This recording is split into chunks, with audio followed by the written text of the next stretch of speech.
સંઘપ્રદેશ દમણની ઘટના. દમણના પટલારા સ્થિત પાવર હાઉસમાં લાગી આગ. ભીષણ આગ લાગવાના પગલે મોટી દમણ વિસ્તારોમાં વીજળી ડૂલ થઈ છે. આગ લાગવાના પગલે દમણ ફાયર ફાઇટર ઘટનાસ્થળે પહોંચીને આગને કાબૂમાં લેવાના પ્રયાસો હાથ ધર્યા હતા. આગ લાગવાનું કારણ અકબંધ છે. દૂર દૂર સુધી આગની જ્વાળા દેખાઈ હતી.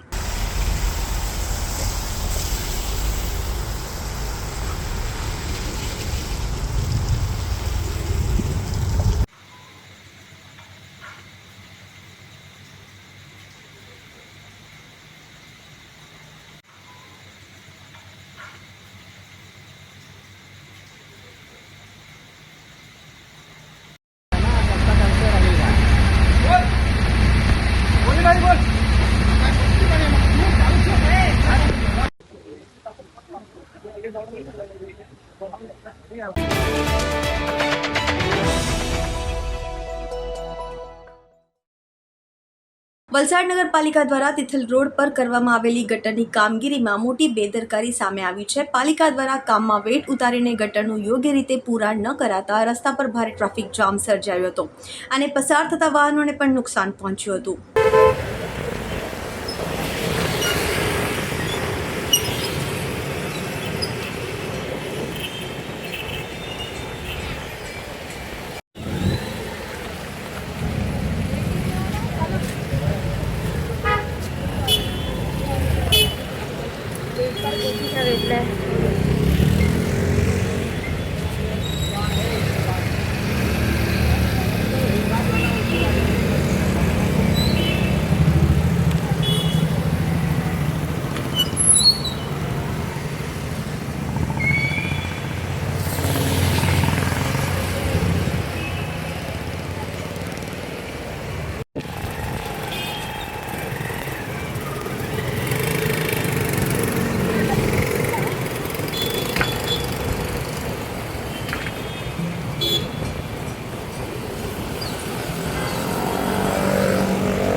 ઉમરગામમાં ભવ્ય શ્રીમદ ભાગવત કથા જ્ઞાન યજ્ઞની તૈયારીઓ તેજ કરવામાં આવી છે. 52 ગામોમાં પોથીયાત્રા ઘરે ઘરે પોથી પધરામણી કરીને ભાવિકોને કથામાં જોડાવા આમંત્રણ કરવામાં આવ્યું છે.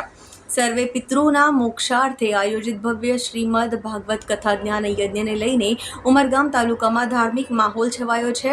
આ પવિત્ર પ્રસંગ નિમિત્તે તાલુકાના 52 ગામોમાંથી ભવ્ય પોથીયાત્રાનું આયોજન કરવામાં આવ્યું છે. આયોજન અનુસાર પોથીને માનનીય ધારાસભ્ય શ્રીના નિવાસ સ્થાનેથી વાજતે ગાજતે ભવ્ય શોભાયાત્રા સ્વરૂપે સાંસ્કૃતિક વિકાસ ભવન ધોળીપાડા ખાતે આવેલા કથા સ્થળ સુધી લઈ જવામાં આવશે. સમગ્ર તાલુકામાં આ ધાર્મિક મહોત્સવને લઈને ભાવિકોમાં ભારે ઉત્સાહ જોવા મળી રહ્યો છે. આયોજનની તૈયારીઓના ભાગરૂપે આજે વિવિધ ગામોમાં રૂબરૂ મુલાકાત લઈ પોથીની ભવ્ય પધરામણી ઘરો તેમજ મંદિરોમાં કરવામાં આવી હતી. આ દરમિયાન ભાવિક ભક્તજનોને પરિવાર સહિત શ્રીમદ ભાગવત કથામાં ઉપસ્થિત રહી ધર્મ લાભ લેવા ભાવભર્યું આમંત્રણ આપવામાં આવ્યું હતું.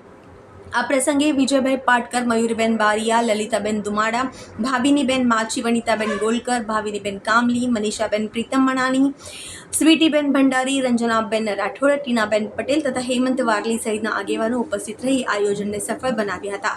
સાથે જ આયોજનની સફળ બનાવવા માટે તૈયારીઓમાં જોડાયા હતા. ટીનાબેન પટેલ તથા હેમંત વારલી સહિતના આગેવાનો ઉપસ્થિત રહી આયોજનને સફળ બનાવવા માટેની તૈયારીઓમાં જોડાયા હતા. નમસ્કાર. ઉમરગામ તાલુકા ટ્રાઇબલ વિસ્તારમાં સૌથી વધારે વસ્તી છે. એમને સુખ શાંતિ મળે, ધર્મ તરફ એને રુચિ પેદા થાય એટલા માટે દર વખતે અમે ભાગવત કથા કરાવીએ છીએ. આ વખતે પણ 13 તારીખે 13/8/2024ના દિને રાષ્ટ્રીય કથાકાર માન્ય શ્રી પરશુભાઈ શુક્લની આગેવાની હેઠળ ધોળીપાડા સાંસ્કૃતિક હોલની અંદર 13 તારીખે સવારે પોથીયાત્રા 108 જે અલગ અલગ ગામોની અંદર ભક્તિભાવ પ્રમાણે પહોંચાડી છે એ અહીંયા આવી પહોંચે મારા ઘરે જ વાસ્તાને અને અહીંયા રેલીના રૂપની અંદર 108 ભાગવત કથા પોથીયાત્રા સાથે અને સાંસ્કૃતિક હોલમાં જે 3 વાગે કથાયાત્રા વિધિવંત કાર્યક્રમ ચાલુ થશે અને એ 5 વાગ્યા પછી મહાપ્રસાદ આપી અને પહેલા દિવસની અંદર આ કાર્યક્રમ પૂરો થશે. એમાં દરેક જિલ્લા પંચાયતના સીટ પ્રમાણે દરેક લાભાર્થીઓને એમાં લાભ મળે એટલા માટે 8 દિવસ અમે અલગ અલગ વિસ્તારને ફાળવી આપવામાં આવેલા છે.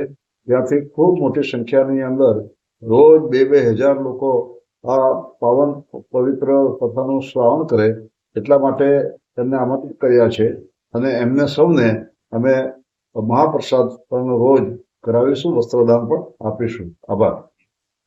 પૂજ્ય સંત શ્રી પ્રફુલભાઈ શુક્લા દ્વારા ઉમરગામ તાલુકામાં શ્રાવણના પહેલા દિવસે યાની 13 તારીખથી આ આપણે એક કથા ચાલુ થઈ રહી છે. એમાં આપણા ઉમરગામ તાલુકાના તમામ ભક્તજનોને આમંત્રણ છે કે આ કથામાં આવો અને પરમ પૂજ્ય સંત શ્રી પ્રફુલભાઈ શુક્લા દ્વારા કથાનું રસપાન થઈ રહ્યું છે. ત્યારે આપણા ઉમરગામ તાલુકામાં આ કથા 108 પોથી યાત્રા ગામે ગામથી કાઢીને ધારાસભ્ય શ્રી વાટકર સાહેબના નિવાસ સ્થાને આ પોથી યાત્રા આવશે અને અહીંથી આ પોથી યાત્રા આપણા હોલ ઉપર આપણે પોથી યાત્રા જશે. આ રેલીમાં આ યાત્રામાં બધા જ ભક્તજનો આવે અને આ કથાને આપણે સફળ કરશું એવું હું ખાતરી આપું છું અને બધા જ ભક્તજનોને આમંત્રણ પણ આપું છું. ધન્યવાદ.